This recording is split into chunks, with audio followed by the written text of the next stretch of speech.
श्रीगणेशाय नमः. शान्ताकारं भुजगशनं पद्मनाभो सुरेशं विश्वाधारं गगनसदृशं मेघवर्णो शुभङ्गं लक्ष्मीकान्तं कमलनयनं योगभिर्ध्यानगम्यो वन्दे विष्णुं भवभयहरं सर्वलोकैकनाथं.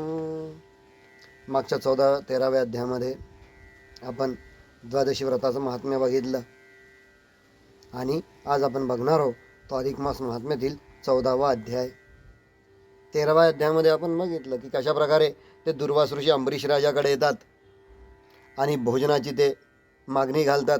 त्यानंतर हे स्नान संध्येसाठी जातात आणि आता दुर्वास ऋषी मुद्दाम याच उद्देशाने आले होते की राजाचं हे व्रत जे आहे ह्याचाच भंग व्हावा आणि म्हणून ते मुद्दाम ते त्यांच्या अनुष्ठानासाठी नदीवरती जाऊन तेथे उशीर लावतात. पण ही गोष्ट जेव्हा अंबरीश राजाच्या लक्षात येते तेव्हा राजा काय करतो, हातामध्ये तीर्थ घेऊन ते तीर्थप्राशन करतो आणि तो सांगतो की आता माझं हे व्रतसुद्धा संपुष्टात आलं आहे आणि असं म्हणून तो स्वतः खुश होतो. पण त्यानंतर जेव्हा तिकडनं दुर्वास ऋषी येतात तेव्हा मात्र दुर्वास ऋषी अत्यंत क्रोधायमान होतात आणि त्यावेळेस ते त्याला म्हणतात की तुझ्या व्रताचा भंग झालेला आहे. सूर्योदयापूर्वी तू महाविष्णूचे तीर्थ घेतलेलं आहे आणि याचा परिणाम असा होईल की माझ्या शापाचा तू आता परिणाम बघणार आहेस म्हणे. आणि असं म्हणून त्यांनी ऋषीला शाप दिला की शतजन्म तुला गर्भवास बघून तुला दुःख भोगावं लागणार आहे. आणि असं म्हणून त्यांनी हातामध्ये उदक घेऊन त्या राजाला शाप दिला.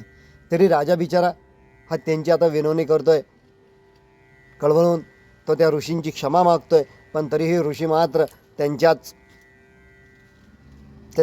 याच्यामध्ये मग्न होते.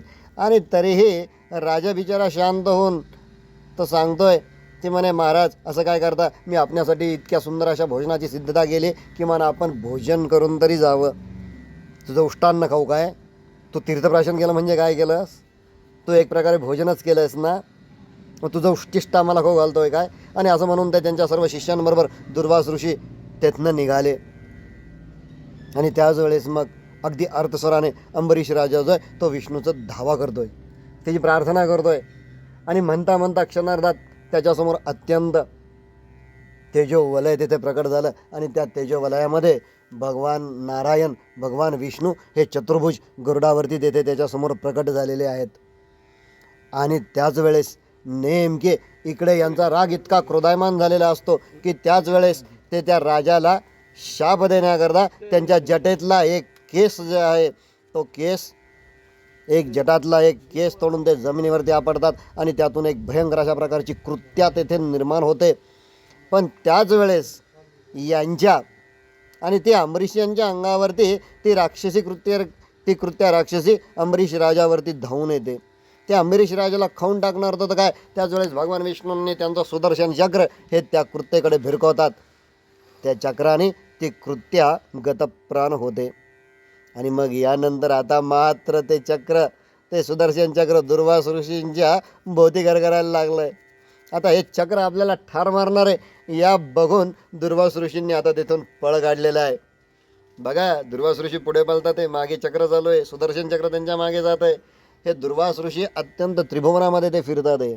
ते ब्रह्मदेवाकडे जातात, ब्रह्मदेवाला प्रार्थना करतात. ब्रह्मदेवसुद्धा म्हणतात की हे विष्णूच आहे, मी काही करू शकत नाही. ते नंतर कैलासात जातात. कैलासात गेल्यानंतर ते शिवापर्यंत जातात. शिवालासुद्धा ते प्रार्थना करतात. पण शिवही सुद्धा सांगतात की इथे विष्णूचा हा भाग आहे, मी इथे मध्ये काहीही करू शकत नाही. आणि मग शेवटी ते पळत पळत पळत पळत पुन्हा भगवान विष्णूकडे येतात. ते विष्णूला गावाया करतात. तेव्हा भगवान विष्णू त्यांना सांगतात की आता हे बघ म्हणे, अंबरीश हा जो आहे ना म्हणे, हा माझा परमभक्त आहे म्हणे, हाच या सुदर्शन चक्राला उरेल. आणि मग त्यावेळेस दुर्वास ऋषी त्या अंबरीशाला शरण जातात आणि त्याच वेळेस अंबरीश राजा हा त्या सुदर्शन चक्रापुढे नतमस्तक होतो, त्याची क्षमा मागतो. आणि त्याच वेळेस ते सुदर्शन चक्र शांत होऊन पुन्हा एकदा ते भगवान विष्णूच्या तर्जनीमध्ये जाऊन ते भिरभरायला सुरुवात होते. आणि मग विष्णू भगवान असं म्हणतात की हा महिमा जो आहे हा द्वादशी भोजनाचा हा महिमा आहे. आणि त्याच वेळेस मग भगवान विष्णू इकडे वैकुंठात लक्ष्मीला ही कथा सांगत असताना ते सांगतात की अंबरीश राजाच्या भक्ती सामर्थ्याची ही कथा आहे.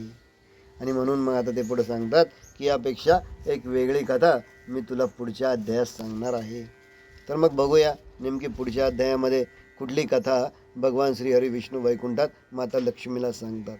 बोला भगवान श्रीकृष्ण की जय.